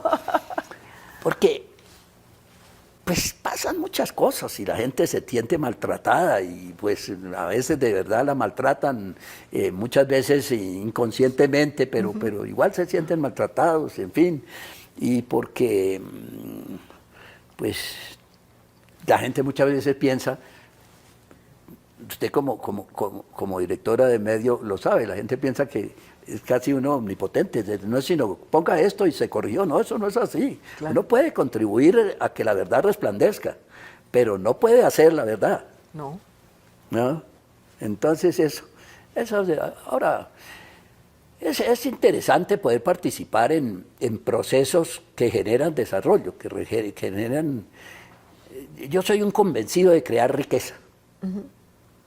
En el orden que le decía hace un rato, no se puede repartir la riqueza que no exista. Claro. Entonces, el orden es produzca riqueza y luego preocúpese que la repartición sea la más justa posible. Es así, entonces los periódicos ayudan y todos los medios de opinión ayudan mucho a eso, ayudan a impulsar los que lo merecen y ayudan a frenar los abusos también. Claro. Ese es un poder que sí existe y que es muy útil. Y si yo le dijera cuáles son los valores del tiempo, ¿cuáles son los valores del tiempo? Los valores en los que se mueve el tiempo, que usted como dueño quiere que se mueva el tiempo en esos valores. Creí que me preguntaba los que tiene, los que encontré, ¿no? No, pues a mí me parece que pues ya lo he dicho. Lo primero, el tiempo tiene que tener conciencia de que su función es crear riqueza y no destruir riqueza. No crear riqueza para mí, ni para los ricos. Crear riqueza en general para el país. Bienestar. Bienestar. Porque eso se puede repartir, el bienestar y la riqueza, pero no se puede repartir lo que no existe. Y luego poder influir en la opinión de la gente, presentando hechos ciertos y demostrándolos. Poder influir en cosas como que le digo, por ejemplo, lo de la mejora de la justicia. Nosotros hemos sido un jugador importante en lo de la mejora de la justicia. Yo le he dedicado buena parte de mi tiempo personal a eso. No aparezco en ninguna parte, no estoy en ninguna comisión, no estoy en nada, pero yo estaba en eso. Y eso es útil y eso es bueno. Y también pues tratar de orientar al país, la parte política también, ¿no? Defender la democracia. Defenderla, pues claro. La libertad. Claro. Esos valores que ahora se han como caricaturizado. Sí. Piense que ahora están proponiendo que le quiten Dios y patria a la policía. Sí, ¿Cómo le parece? No, absurdo. absurdo, no, no, no, no, no. La autoridad hay que considerarla, hay que respetarla, hay que exigirle, pero no puede exigirle si no le provee los medios. Entonces, esas dos cosas tienen que ir de la mano. Si se pone a quitarle todo eso, entonces después, ¿cómo hace para exigirle? Y los valores democráticos en un país no se pueden perder. No, no, no, no. Y No, los no. medios influyen mucho. ¿Los qué? Los medios Ah, influyen pero mucho. por supuesto, claro que sí. Los medios son el punto de partida y es el punto de convergencia más bien que de partida, ¿no? Pero tiene que ser permanentemente estar. Eso es importante. Además, pues uno lo puede mirar de muchas maneras. Puede mirarlo por el aspecto de qué puedo yo hacer para contribuir si logro tener el control de este medio, y también qué tanto puedo influir para que no caiga en manos inadecuadas. Para cuidar lo que significa el tiempo. Por supuesto, porque el tiempo es una institución, como quiera que sea. Claro. Es un periódico que tiene más de 100 años. ¿Cuántos tiene ya? No sé, ahí me rajan esa pregunta, pero sé que es un periódico centenario. ¿Sí alcanza a ser centenario? Sí, sí, claro que sí. Estuvimos en la claro. celebración de los 100 De los años, 100 años. En el jardín. Sí, claro, ahí. Sí. Y es un periódico que, como quiera que sea, y reconocerle que tiene unos méritos extraordinarios. El Tiempo formó parte de la civilidad de este país, sin duda ninguna, en los momentos muy álgidos. ¿Qué tal todo ese problema ya de la violencia, pero anterior, y de las dictaduras? Afortunadamente este país ha sido muy parco en eso, pero el Tiempo ha sido definitivo en eso. Y lo cerraron, ¿se acuerdan? Claro. El intermedio, ¿no? Ese es un periódico que vale la pena defenderlo de todas maneras. Es parte de esas cosas que deben existir, que forman parte de la nacionalidad. No son una obra, como decía el Capitolio Nacional, pero que tienen una equivalencia en su incidencia. Y la gente cree que da mucha plata. ¿Da plata? ¿El Tiempo? ¿La parte qué? Hay gente que cree que da plata. No, eso no da plata, eso no da plata. Y cada vez menos, cada vez menos, porque los medios escritos estamos compitiendo con la tecnología, y eso es muy difícil porque la tecnología es algo arrasador, y eso es inevitable, eso es irreversible además. Pero ¿Usted cree que algún día se va a acabar el tiempo en papel? no sé, pensaría que no. Pero quizás se disminuya el volumen de la edición en papel. Pero pensaría que acabar, o no sé, o podría tal vez tomar mucho tiempo. Pero es que esas predicciones, yo entre tantas cosas que he hecho en la vida, una vez fui agricultor. Ajá. Bueno, ahora tenemos unos cultivos agroindustriales, pero Tuvo algodón en el Cesar. hay algodón en el Cesar. En el Cesar sembré unos cultivos de algodón allá. Y me acuerdo que yo hice 3 cultivos y después no seguí, y dije, no, este trabajo, esto no me gusta a mí. Estas carreteras llenas de polvo y todo, no, yo esto no. Entonces no, vendí la finca y listo. Pero allá anunciaban que el algodón tenía un gran enemigo, que eran las fibras sintéticas. Estaba el nylon, el otro, bueno, un montón de cifras. Y que eso, el futuro del algodón era negro, que eso había que desaparecer, porque eso ya se iba a desaparecer. Esos cultivos yo los hice, eso fue por allá en el año, déjenme le digo, por allá en el año 60, es decir, hace casi otros 60 años. Y el algodón está boyante, con un mejor precio de su historia, existe. ¿Y qué encontraron? Que no hay una fibra que reemplace al algodón total. Hay fibras que reemplazan ciertas ventajas del algodón, pero algo que la reemplace en su totalidad, no. Y fíjese que encuentra, por ejemplo, las cifras de Teflon, de todas esas cosas, vienen a encontrarse la gente que son muy calientes, que son desesperantes, el algodón. Y entonces digo, vea, a mí me lo dieron, me hablaban de que en 10 años ya no había una mata más de algodón en el mundo. Y mire lo que ha pasado. Entonces eso del papel, dejemos a ver qué pasa. Yo no le auguro una muerte tan pronta. sin contar con que los medios también pueden ingresar con todo el ímpetu y con toda la fuerza a los medios tecnológicos. Es más. A lo digital. ¿Al qué? Al mundo digital. Al mundo digital. Es más, no solo pueden, sino deben y tienen que hacerlo para llevar los dos. Y si algún día desaparece, pues apoyarse en el otro. Pero la mezcla de los dos, a mí me gusta. Y yo creo que está bien eso, ¿no? Vamos a ver cuánto aguanta.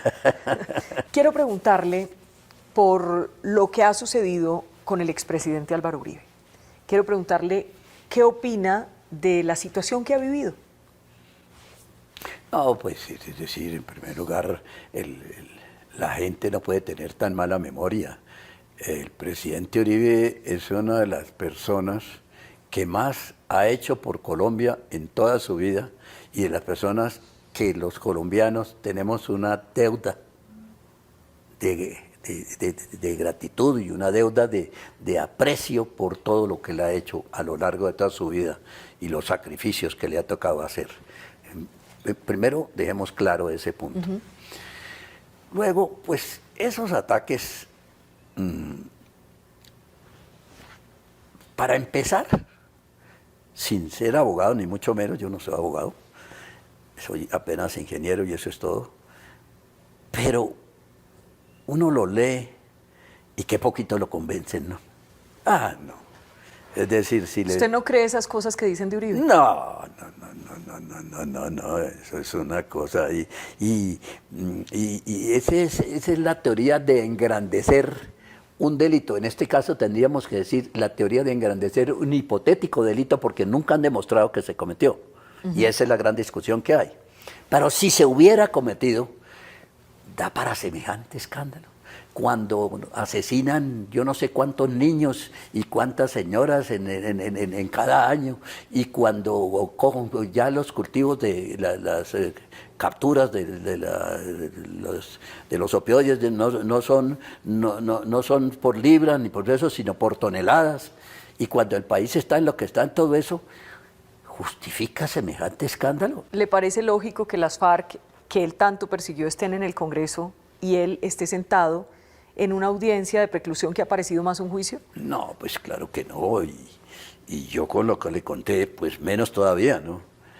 ¿Cómo me voy a sentir confiado con esos ángeles, por Dios? ¿No? Hablemos del puente Chirajara, que no me quiero ir sin preguntarle por el puente Chirajara. Chirajara. Hombre, se cayó, Sí. unas personas que murieron y Sí, se volvió muy un bien. escándalo y le echaron la culpa a Luis Carlos Armenta. Ah, sí, claro, eso sí. Pero mire, primero le voy a explicar algo. Señor. Hay muy diversas formas de contratar. Por ejemplo, los contratos usuales son de empresa a persona o de empresa a empresa. Y esos son unos contratos en que todo se conoce desde el principio, que la entidad contratante paga la totalidad de la plata, inclusive da anticipos.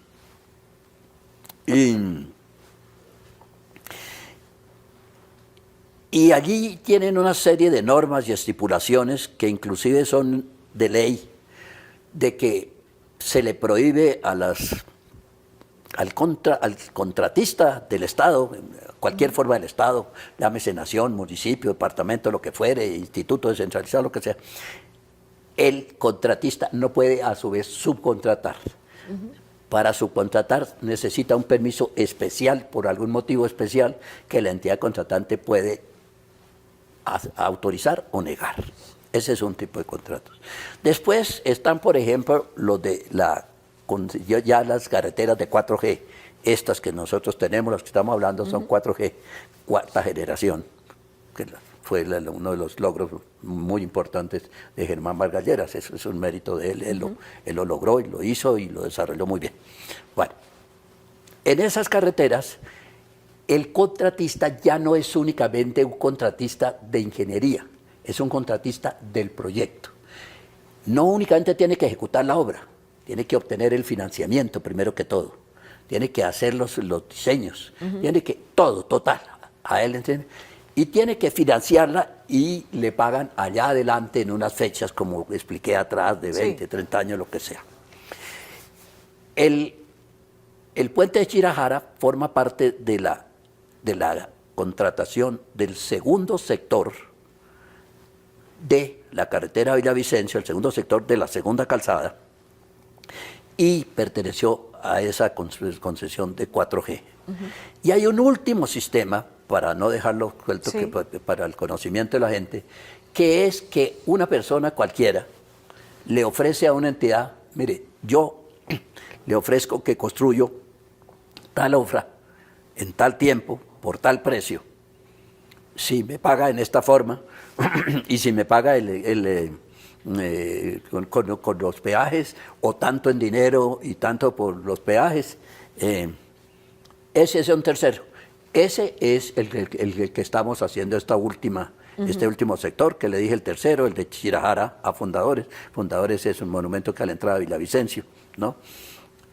Ese es el que le conté, que el gobierno ni ha pagado ni tiene que pagar nunca un peso. En el segundo sector era la segunda forma de contratación, o sea, un contrato en que nosotros comprometimos a ejecutar la obra, a obtener el financiamiento y todo, y teníamos libertad absoluta para contratar, porque pues en esas condiciones teníamos que poder hacerlo. Además, porque eso es lo usual en estos contratos, porque como son muchas obras, si se condicionara a que una sola compañía con sus propios recursos tenía que hacer el total de las obras, pues se iba a demorar muchísimo tiempo. Claro. Más práctico resulta que pueda contratar con otras firmas de ingeniería que también tienen que ser previamente aprobados por la entidad contratante, no con el que le provoque, sino cualquiera tiene que informar quiénes son y qué va a contratar. Y por otra parte, pues se reparte trabajo.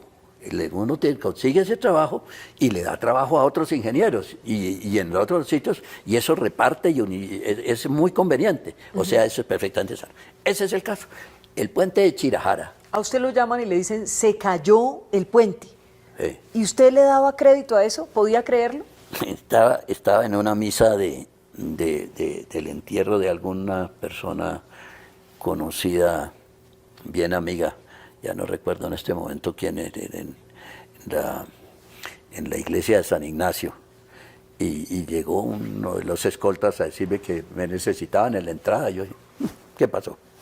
Salí, y estaba el director de construcciones de la compañía, le dijo, me dijo de una, me dijo, mire, ocurrió una tragedia, se derrumbó el puente de Chirajara. ¿Usted quedó de una sola pieza? No, pues, sí. Yo acababa de estar allá en esa obra visitándola. Yo visito las obras cuando puedo. Acababa de estar allá. Bueno, ¿qué total? ¿Qué pasó? Esa obra la habíamos contratado con una firma de ingeniería de Antioquia. Firma que ya nos había hecho otro poco de puente. No era el primer puente que le contratábamos, ni era una firma sin experiencia, ni mucho menos.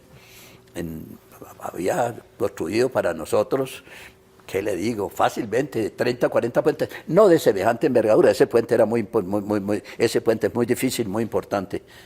Actualmente lo estamos construyendo nosotros directamente. Ajá. Ese ya no lo subcontratamos con nadie, lo estamos haciendo. Y de su propio bolsillo. Ah, por supuesto, sí, ahorita le cuento esa parte. Sí. Pero le estaba diciendo. Entonces, lo contratamos con esa firma. Esa firma, a su vez, contrató los diseños. Contratamos lo mismo que habían contratado con nosotros, diseño y construcción. La financiación sí no, la financiación sí la hacíamos nosotros. Es decir, a nosotros la nación no nos pagaba eso, sino allá en ese plan de pagos convenido, pero al contratista nuestro teníamos que pagarle quincenalmente. Eso lo financiamos nosotros, se lo pagamos nosotros. Y los estudios, los diseños de los puentes son delicados, requieren bastante estudio y requieren gente especializada. Lo contrató con la misma persona que le había diseñado esos otros puentes, y era el profesor de puentes de la Facultad de Ingeniería de la Universidad de Minas. De Medellín, de Antioquia. Después de que ya pasó todo esto, pasan las sorpresas, empiezan los análisis, las investigaciones, van todas las autoridades, allá llega todo el mundo, llegó la Fiscalía, la Procuraduría, la Contraloría, todo el mundo podía, eso cercaron la zona, no nos dejaban. Y bueno, estos son los procesos. Es parte de nuestro sistema anacrónico, es decir, sirven teoría para hacer una justicia perfecta. En la realidad sirven para que la justicia sea chimba y demorada. Ajá. ¿No? Bueno, allá estaba esa cosa.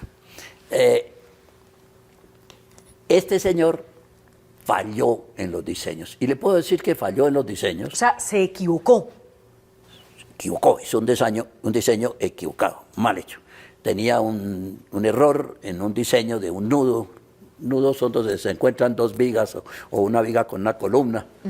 En un centro principal, el puente tenía una estructura que tenía una plataforma aquí, y aquí salía como una Y que resistía la losa aquí en estos extremos. Y en este nudo se concentraba un volumen de esfuerzos gigantesco. Y se equivocó, no los calcularon adecuadamente. Se contrataron 5 técnicos para que dijeran la causa del siniestro. 4 las autoridades, de acuerdo con nosotros y de acuerdo con la compañía esta, y el 5 ellos contrataron uno por allá en España.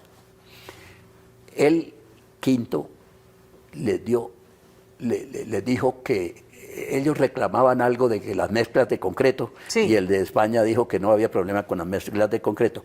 Pero el 5, el contratado por él, también, los 5 coincidieron en que era un problema de diseño, que el puente había sido mal diseñado, y todos coincidieron en el mismo nudo que les estamos hablando. Sobre eso no hay duda ninguna. Y se cayó por eso. Y entonces, pues, gran tragedia eso. Nosotros pudimos entrar a reconstruir ese puente 3 años después. 3 años después. No se imagina la burocracia y la tramitomanía de esto. Cuando se cayó el puente, yo lo único que hice fue llamar al presidente y le dije... En ese momento el presidente Juan Manuel Santos. Juan Manuel Santos. Yo pues lo tuteaba porque lo conozco, nos conocemos hace muchos años. Le dije, mira Juan Manuel, yo llamo a decirte lo siguiente. Ahí me acaban de informar que se cayó este puente. Yo no tengo idea por qué. Tengo que ir, tengo que revisar planos, tengo que informarme.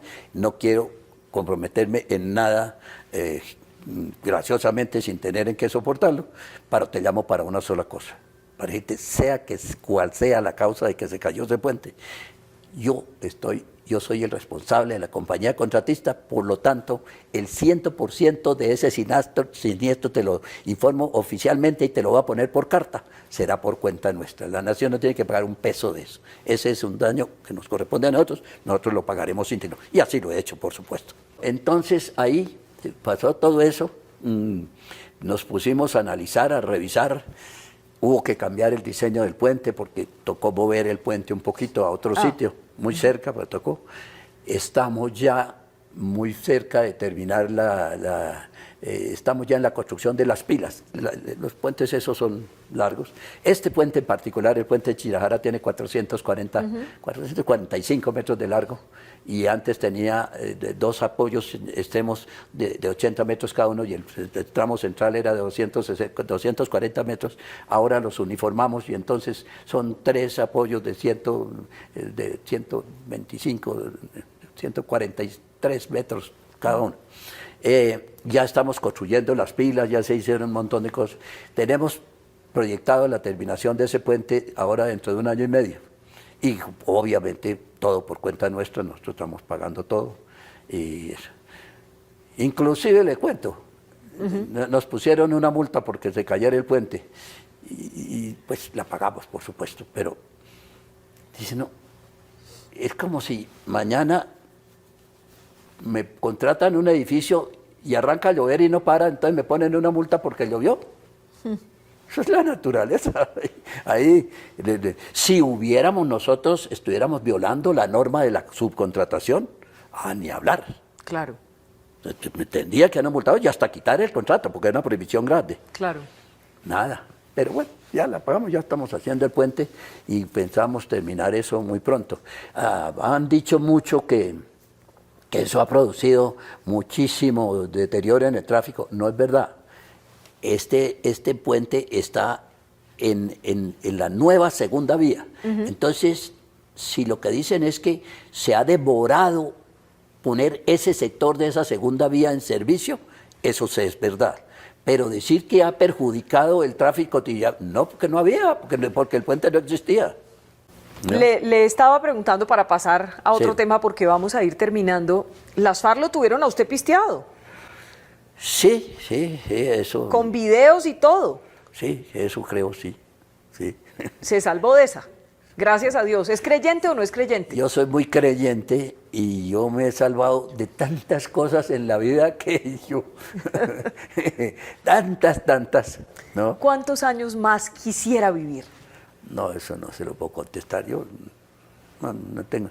Estoy muy consciente Pero de perfecto. que el tiempo ha pasado, de que ya no es lo mismo y de que pues ya la vida que quede no será tanta, pero usted lo dice, me siento muy bien, plena capacidad, me encanta trabajar, no me tengo que violentar para hacer eso, no, está bien, me gusta hacerlo y me gusta investigar y meterme en todas estas cosas que le cuento que tampoco tendría por qué hacerlas.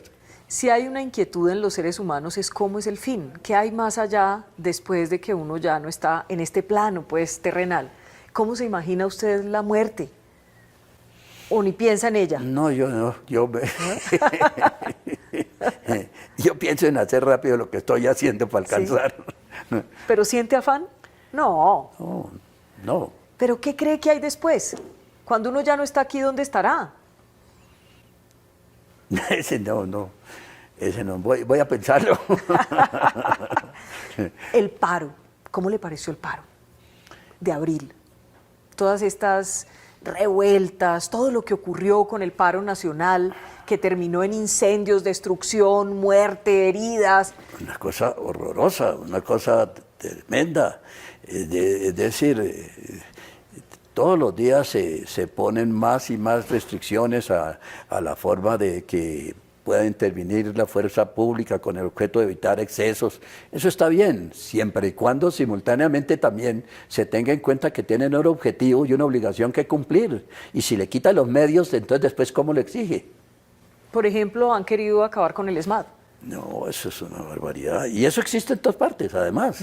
No le tienen el mismo nombre en todas partes, pero hay sitios, aquí no existe, y va uno a ver y tienen un organismo que al final hace lo mismo, o muy parecido, idéntico, pues no, porque de un país a otro cambian un poco las cosas, pero... ¿Cómo le ha ido con este gobierno? Bien, yo, es decir, no, ¿qué le digo? No he tenido nada especial. He estado desarrollando los contratos que tengo, he ayudado en todo eso que le conté, ¿Sí? ¿no? Bien, tenemos buenas relaciones y tal. Nada, en este gobierno no hemos hecho, digamos, ninguna ampliación así especial como de conseguir algún otro contrato o algo, nada de eso no hemos hecho. Pero bien, es decir, no tenemos... Ahí en la parte, como le comentaba al principio, yo tengo pues mucho aprecio por el gobierno y veo los esfuerzos diarios que hacen, los esfuerzos permanentes por manejar el país de la mejor manera posible. ¿En el próximo gobierno habría que restablecer las relaciones con Venezuela? A ver, yo no sé si en el próximo gobierno, pero yo creo que de todas maneras la historia nos enseña que no es posible que dos países y más limítrofes mantengan un odio vitalicio. Ahí puede que se sigan odiando, pero tienen que establecer relaciones, porque eso es inevitable, son las familias ya, que sus hijos de aquí nacen allá y los de allá aquí, y tienen intereses cruzados y muchas otras cosas, y además... Si todos los países se aislaran, haciendo una exageración por la teoría del estudio, por la limitación por el absurdo, ¿no? Si todos se aislaran, pues el máximo mercado del mundo sería el del tamaño de un país grande, pero los otros, su tamaño de su mercado sería el propio, y eso sería un desastre para la economía mundial. Precisamente esta integración es la que hace que existan unos mercados gigantescos, ¿no?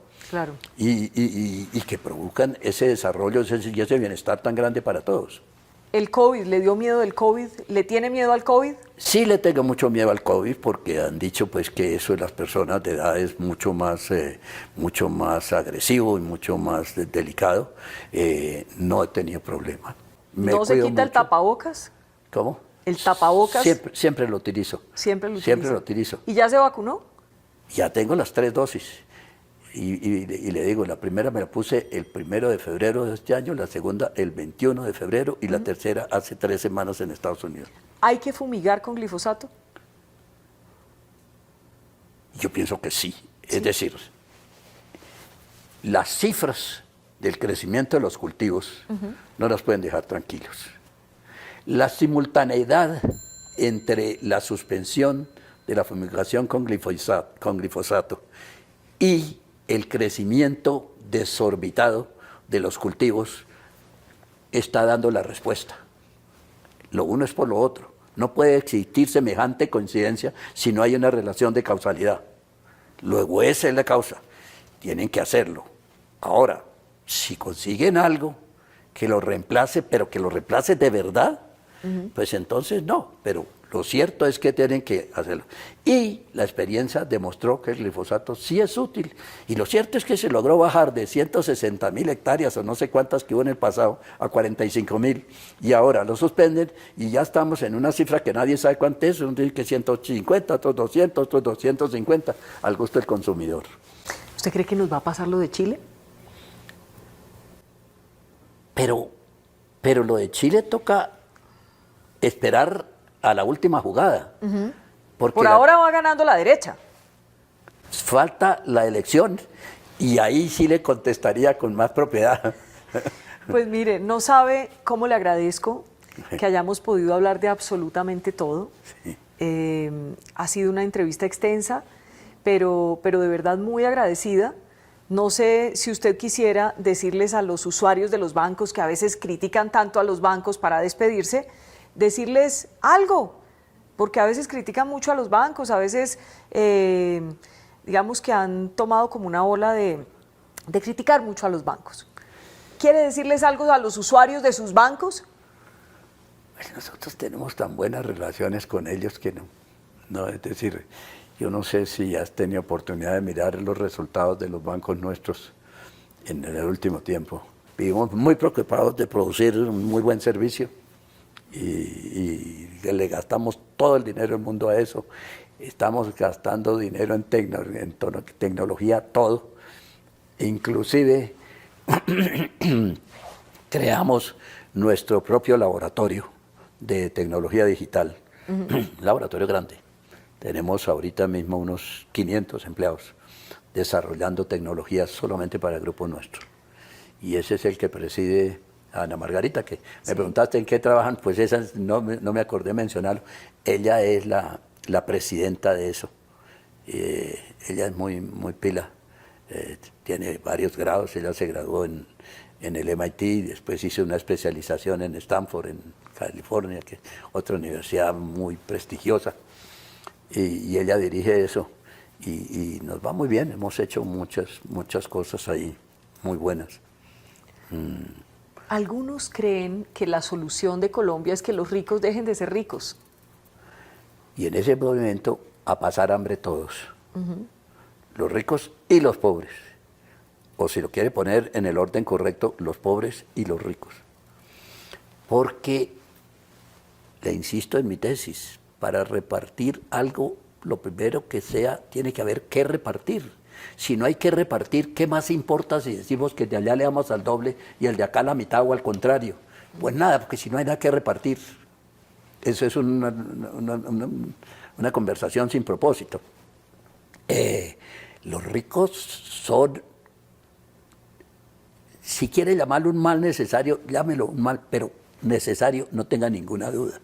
Si no hay un estímulo para los que tienen más éxito, los que se exponen más, los que trabajan más, si el trabajador que trabaja 60 horas a la semana, gana en valor acumulado igual que el que trabaja 30, pues ¿quién vuelve a trabajar 60? Nadie, ni loco que fuera. Pues todos trabajarían 30. ¿Y la economía dónde da? No, tiene que haber estímulos y tiene que haber eso. Y siempre habrá unos ricos y unos pobres. Eso desafortunadamente no está en la normatividad que se desarrolle. Eso está desde el origen de la creación, en la manera como salgan los seres humanos. Desde ahí está eso, ya sale, desde ahí ya. Así es. No, eso no lo podemos cambiar. Ahora, que haya unos más ricos, otros más ricos, pues eso sí depende, no solo de la capacidad, porque hay gente, mucha, que supera su falta de capacidad mental, si queremos decirlo así, con su actividad o viceversa. Hay algunos que son unos genios, pero no trabajan, entonces no son ricos tampoco. Total de que eso no es gratuito. ¿Usted se siente de derecha, de centro, izquierda, centro derecha o se siente de izquierda? No, yo soy de centro, de ¿Sí? centro. Sí. Sí, ¿Y se identifica como liberal o cómo? No, eso no me identifico. soy de centro. ¿De centro porque pero es que, conservadorcito o qué? sí, un poquito, sí. porque es que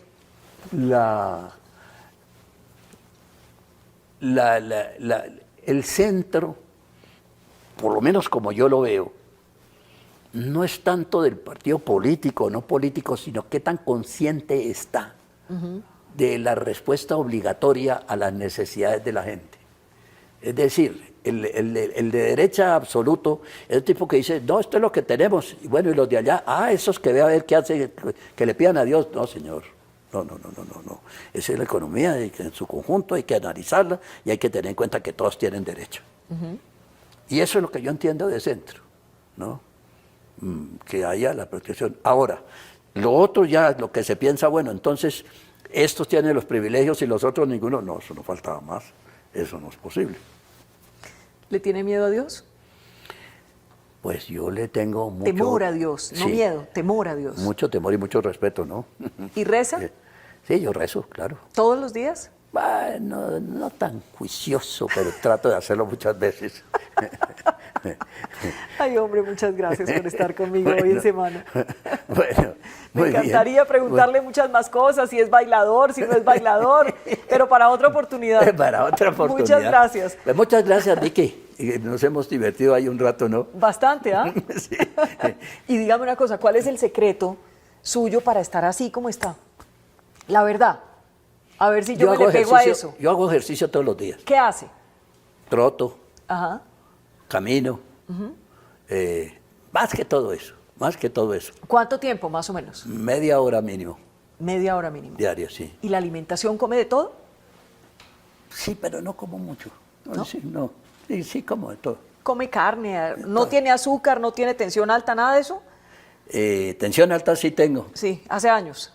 Sí, desde hace 50 años me la recetaron y nos hemos acomodado bien viviendo juntos. Mil gracias por acompañarme en Semana. Vicky. Yo no me quiero ir. Chao. A ver, dame un abrazo. Bueno, Vicky.